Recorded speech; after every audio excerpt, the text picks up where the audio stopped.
Questions 5 through 7 on the 2011 Grade 12 Euclid Math Contest. What is the largest two-digit number that becomes 75% greater when its digits are reversed? We have some number, AB, two digits, and when you reverse the digits and make it BA, it becomes 1.75 of the original number. And our task is to figure out what is that number, the largest such number.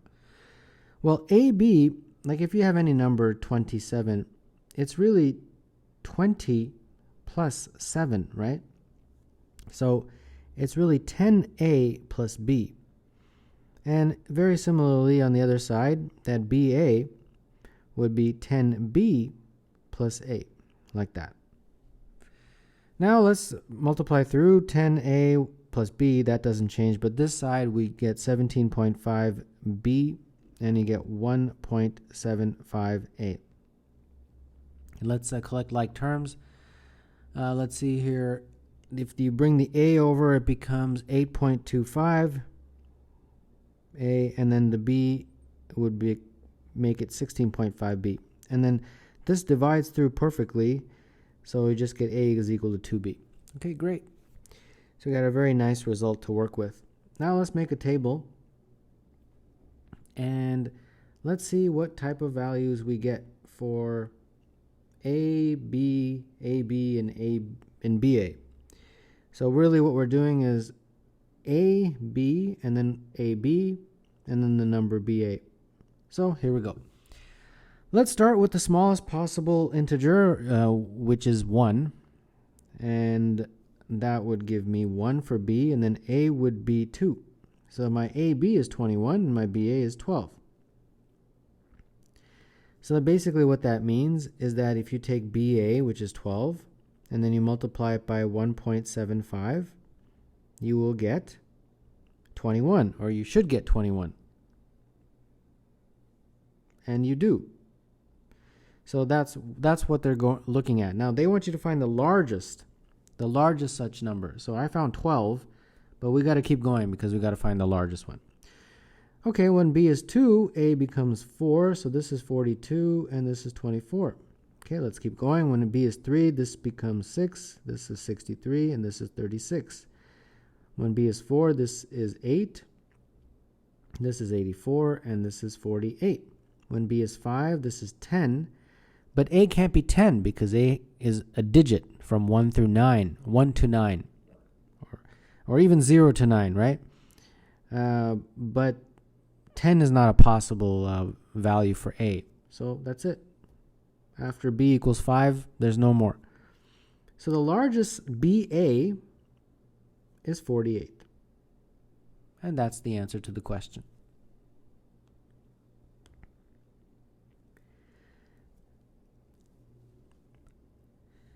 A triangle has vertices 0, 3, 4, 0, and K5, where K is between 0 and 4. If the area of the triangle is 8, determine the value of K. Several approaches to this question. I'll just use the approach as follows. I'm going to take the diagram and extend a line to the y-axis as follows. And now that I have this, I can figure this out with triangles. So first of all, the triangle ABC has an area of 8. So that's 8 right there. This triangle right here, we can easily figure that out. 1/2 base times height. 1/2 base is 4, and the height is just 3. So 1/2 base times height would be 1/2 4 times 3, and that's 6. And then we have this triangle here that I have created, and that we can figure out. First, of course, we need a height, which I will denote right there. And that area is going to be 1/2 base times height, where this is the base right here, and this is the height. Well, the base I don't know. The base is basically from here to here. We can denote that B. And the height is from there to there, which essentially is just the same as K in the question. So it's 1/2 B times K. So putting all these together, it would be as follows. The 8 is really equal to the total area of that big triangle, which is 1/2 base, which is 4 times b plus 3.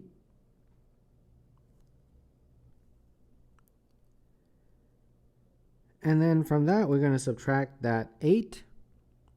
And we're going to subtract that 6. And we're going to subtract this guy right here. And that is 1/2 b times k. So there we go. But we have two variables in here. We have, unfortunately, b and k. So we have to somehow figure this out so that we can introduce another variable. And I'm going to try to find the equation of that line right there. If I can do that, then that will help me. I'll probably be able to get b in terms of k. The equation of any line is y is equal to mx plus b. And we can use these 2 points to figure out the equation. The first one, 4, 0, if you substitute that in, you get 0 is equal to 4m plus b. And therefore, b is equal to minus 4m. Now I use this points because that point is also on the line. So that means 5 is equal to km plus b. But b we just figured out was minus 4m. And then you isolate for m. And that means that m is equal to 5 over k minus 4. Like that. And therefore our equation is y is equal to m, which is 5 over k minus 4, x plus b, which is minus 4m. And now I'm very much interested in this point right here, which I can get by setting x equal to 0.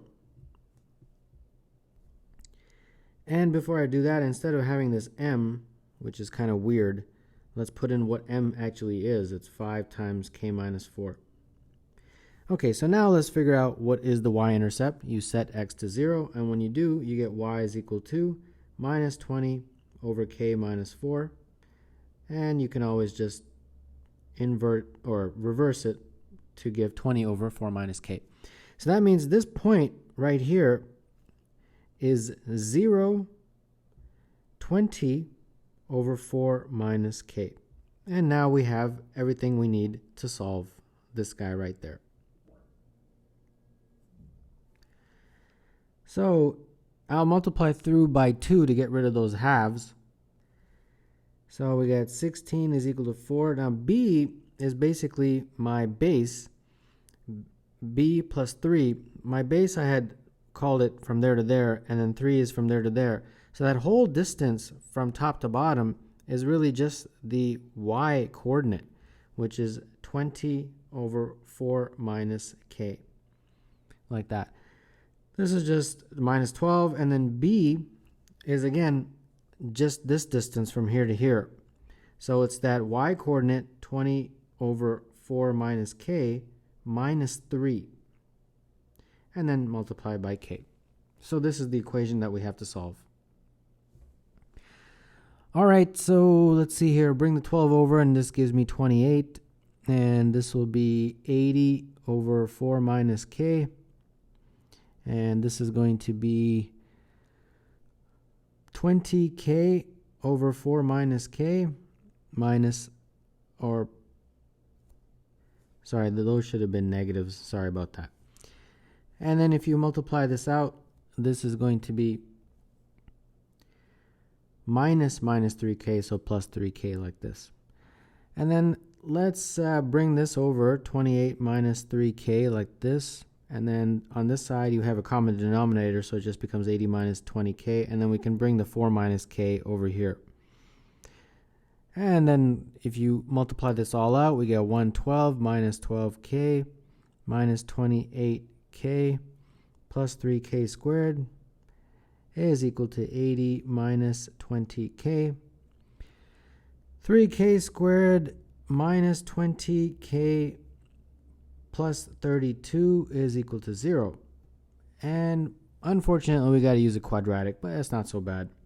K is equal to minus b plus or minus the square root of b squared minus 4ac all over 2 times 3. So this is 20 plus or minus, and that's going to be 400 minus 384 under the square root sign all over 6. And that is 20 plus or minus 16 square root all over 6.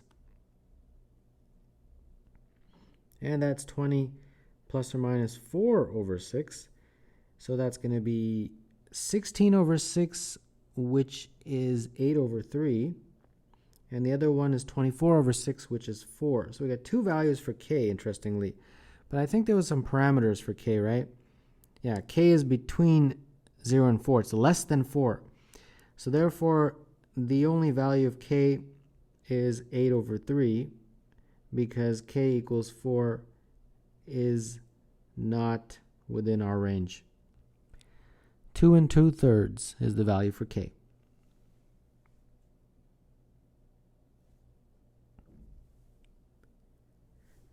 Serge likes to paddle his raft down the Speed River from point A to point B. The speed of the current in the river is always the same. When Serge paddles, he always paddles at the same constant speed. On days when he paddles with the current, it takes him 18 minutes to get from A to B. When he does not paddle, the current carries him from A to B in 30 minutes. If there were no current, how long would it take him to paddle from A to B? Serge is going from A to B, and we are going to use the formula speed is equal to distance over time. And we've got two scenarios. We've got with the current, and then we have without the current. So when he is going down the river with the current, the speed of the current and his speed have to be added. So if his speed, let's say, is speed of Serge, we have to add it to the speed of the current. So this formula becomes this plus this is equal to the distance over the time. And the time, they tell me, when he paddles with the current, it's 18 minutes. And so there we go. And interestingly, they don't give us a distance, but perhaps it's not needed. Now, without the current, it's just his, without the current is what we have to figure out. But the question tells us that when he's just paddling, or rather when he does not paddle, the current itself, so only the current. So that's interesting. He's just kind of floating around without paddling. Only the current, it would be the speed of the current is d, and they tell me that time is 30. Okay, I got it. So they obviously want you to figure out what is this scenario here with just without current, just his speed alone. So SS is some d over some time. Okay. Well, I guess we don't have much to work with. The only thing we have is that and that. So I guess we just substitute it in. So SS plus SC. Well, SC is the speed of the current. That's d over 30. And that is equal to d over 18. I guess we just have to subtract. So let's do that. SS is d over 18 minus d over 30. So we got 30 times 30, 18 like that. So SS will be 30d minus 18d over 30 times 18. This is 12d over 30 times 18. And if you simplify that, it becomes just d over 45. So this basically means SS is d over 45. Now, what they're asking for is how long will it take? They're interested in the time. Well, that equation tells me if there was no current and he's just going along with his speed, it would take 45 minutes to get from point A to point B.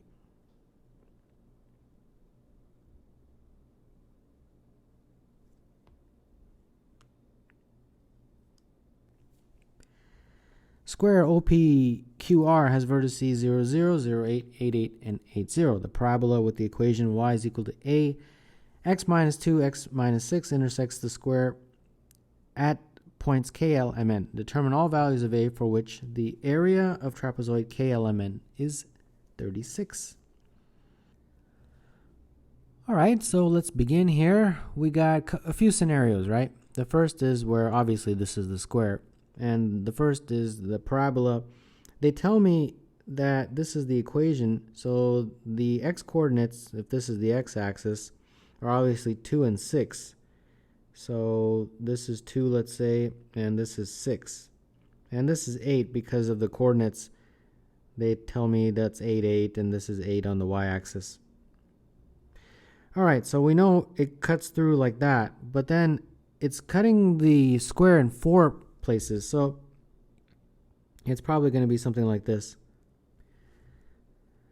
And our task is to figure out the area of the trapezoid that it creates, and it's not the best labeled diagram, but that's okay. You kind of understand. It's not supposed to be a work of art here. So how are we going to do that?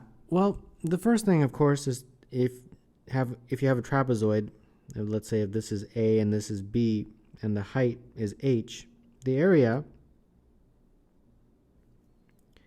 is equal to A plus B over 2 times the height. Now they tell me the area has got to be 36, so that's helpful.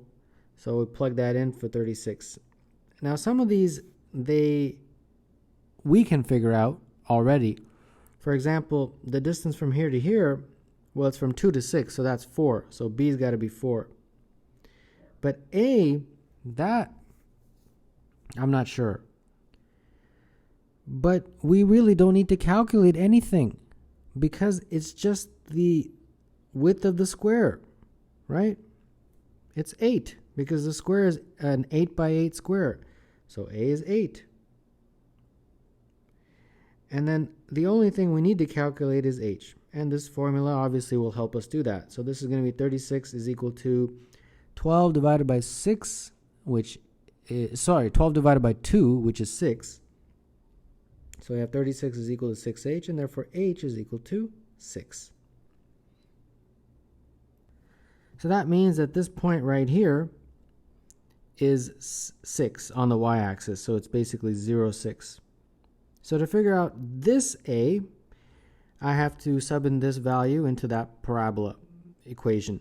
So I've got 6 for y, and then I've got this A, x is 0, and so it's 0 minus 2 and then 0 minus 6. So this becomes 6 is equal to negative 2 times negative 6, which is 12, and therefore A is a half. So that's my first value for A. Now let's look at this scenario in another way. This is the other scenario, and this time our trapezoid is basically like this here. And same kind of story. Let's see if we can figure this out. Well, our area, of course, will be this right here, that distance, which I can call LM since I didn't really use those points on the previous one, K, L, M, N. It doesn't really matter, right, what letters you use. But it's going to be LM plus K to N. Well, we know that the intercepts are 2 and 6. So this we always know is 4, that distance. So basically it's going to be LM plus 4 over 2 times the height. Well, in this scenario, the height, top to bottom height, is 8. It's the same as the side of the square. So that's 8. And then A, we are given in the question, is 36. Okay, let's figure this out. So this is going to be 8 divided by 2 is 4. So 36 divided by 4, which is 9, is LM plus 4. And therefore LM is 5. Okay, now that's a problem because remember, K to N from here to here is 4. So they're saying, well, this finding is that that's 5, and that's not possible because in this scenario, Lm is actually less than Kn. So therefore, Lm cannot possibly be equal to 5. So this scenario doesn't give us any solution. Okay, let's go to, I think, one more, the third and final solution, or third and final scenario, I should say. And this is our final scenario. And again, we're going to make a trapezoid with those intersection points like this. And off we go. So in a very similar way, this is 2 and this is 6. So that is just going to be 4, that distance as before. So our area, which is 36, is 4 plus this up here, which is L and M, plus Lm over 2 times 8. So I think it works out to be exactly the same, where Lm is going to be 5. And in this scenario, it's allowed because Lm in this scenario is greater than 4. So because Lm is 5, it's allowed, because in the previous one, if you noticed, Lm had to be less than 4 in order for the diagram to make sense. That's why Lm could not be 5. But here, Lm could be 5. That's no problem. Well, because of the symmetry of this diagram, we can figure out the coordinates of L pretty easily. If you go all the way from top to bottom, that's 4 on the x-axis, right? This is 2, and this is 6. Right in the middle is 4. And therefore, that is also 4 in terms of the x-coordinate. But if this distance is 5, then it's 2.5 on each side. You see what I mean? This whole distance is 5. So from here to here is 2.5. From here to here is 2.5. So this coordinate is really 4 minus 2.5 in terms of its x-coordinate. And then its y-coordinate, well, that's just 8 because it's on the square. So what is that, 1.5? Yeah, 1.58 is that coordinate. And that is what we are going to substitute into this equation to find our value for a this time. So let's do that. We got 8 for my y value, and then x is 1.5 minus 2, and then 1.5 minus 6. So 8 is equal to a, and then 0.5 negative times negative 4.5. And solving, this is 8 is equal to a 2.25. And therefore a will be 8 divided by 2.25, which is 3.55 repeat. And that's sufficient. And there you go. Those are my two values for a.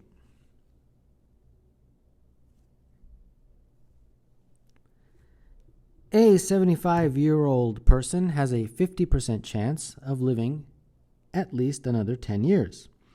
A 75-year-old person has a 20% chance of living at least another 15 years. An 80-year-old person has a 25% chance of living at least another 10 years. What is the probability that an 80-year-old person will live at least another 5 years? There are several different approaches to this question, and some of them are a little bit easier to understand than others, so I'll try my best to explain this. First, let's just talk about the person who is 75. Okay, so he's 75 years old, and let's break it up into 5-year segments. It probably is not necessary, but it's okay. Now, he's 75, and let's just say, instead of these percentages, let's just give some numbers. Let's say there's 100 people. There's 100 people that we have surveyed to come up with these statistics. And we have concluded that of the 75-year-olds, of the 100 75-year-olds, 50% are going to live at least another 10 years.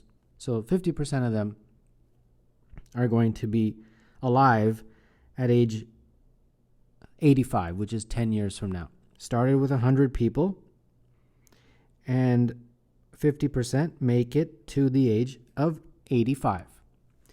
The next sentence says that 75-year-old person has a 20% chance of living at least another 15 years. So 15 years from 75 is 90.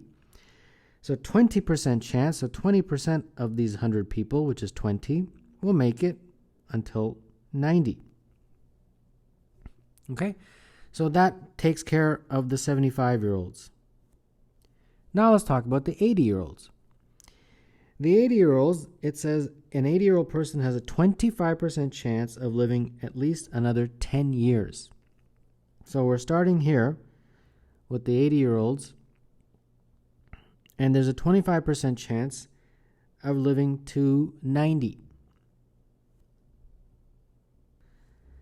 But we have already calculated how many people reach 90. It's 20 of them. 20 people. So that is very interesting since we already have that number. Now, if 25% live to be 90, that means 25% is basically a quarter. So that means a quarter of the people that were alive here lived to reach 90. So if a quarter of this number is 20, this number must be 80, the number of people. Okay, so I hope that makes sense. 25% of 80-year-olds live to be 90. So that means this had to be 80 people because 25% of that is 20. And that's why this number is 20. Okay, does that make sense? Now, let's match up these numbers. This was 80, right? This is 100. This is 50. The numbers are the same. Percentages are different, right? Because we're talking about 75-year-olds, 80-year-olds. But the numbers are the same, the number of people. 100 people started at age 75. 80 of them made it to age 80. 50 of them made it to age 85. 20 of them made it to age 90. What they're asking for is, what is the probability that an 80-year-old person will live at least another 5 years? So of all the people that are here, how many of them will reach another 5 years, meaning get to this group, which is another 5 years, 80 to 85?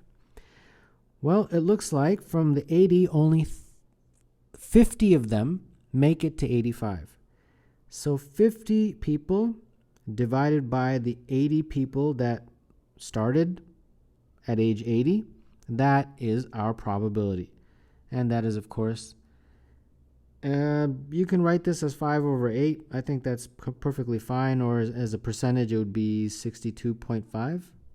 Yeah, either way is fine. Because they're asking for a probability, right? So that is the answer to the question.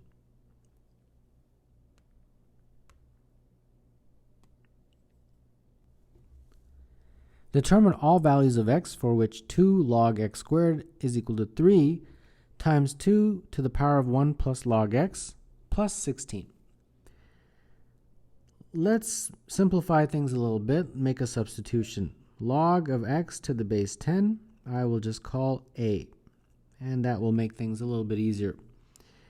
And therefore, if you were to multiply this by 2, it would become log of x to the base 10 times 2 equals 2a.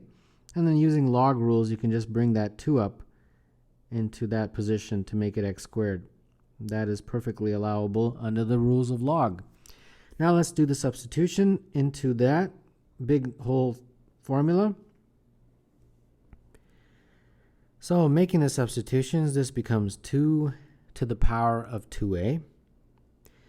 This becomes 3 times 2 to the power of 1 plus a. And this is just a 16. All right, let's see what we can do. Bring the 16 over. And then when I bring this 16 over, I'm going to convert it to a power of 2. So it's going to be 2 to the power of 4. I think that's going to help me. And then this just becomes 3 times 2 to the power of 1 plus a, like that. And then let's bring this into the denominator. So we got 2 to the 2a minus 2 to the 4 over 2 to the power of 1 plus a. Okay, well, this can be broken up 2 to the 2a minus 1 plus a minus 2 to the 4 minus 1 plus a. And therefore we have finally 2 to the a minus 1 minus 2 to the 3 minus a. All right, so now we have to do a little bit of thinking. We have two numbers, and when you subtract them, you get a 3. And both of those numbers are powers of 2. So is that possible? And I think there's only one scenario, is that if this guy was 4 and this was 1. If that is the case, then that means that 2 to the power of a minus 1 is 4. That means 2 to the a minus 1 is 2 to the 2. That means a minus 1 is 2. Therefore, a is 3. Well, let's do this to verify. It would mean that the only way that 2 to the 3 minus a is equal to 1 is if it's 0. Like 2 to the 3 minus a is 2 to the power of 0. And if that's the case, then 3 minus a is equal to 0. And therefore that means that 3 is equal to a. So in both scenarios we get a is equal to 3. So that's very helpful. Okay, we're almost done. We just have to go back and recall what we actually called a. A was equal to the log of x to the base 10. So I think I can do it right on the screen. So the log of x to the base 10 is a, and a we just figured out was 3. So that means 10 to the power of 3 is equal to x. Therefore, x is 1,000. And they are saying determine all values. They're using a plural, which makes me think that there's more, but this is the only one I can figure out. So x is equal to 1,000.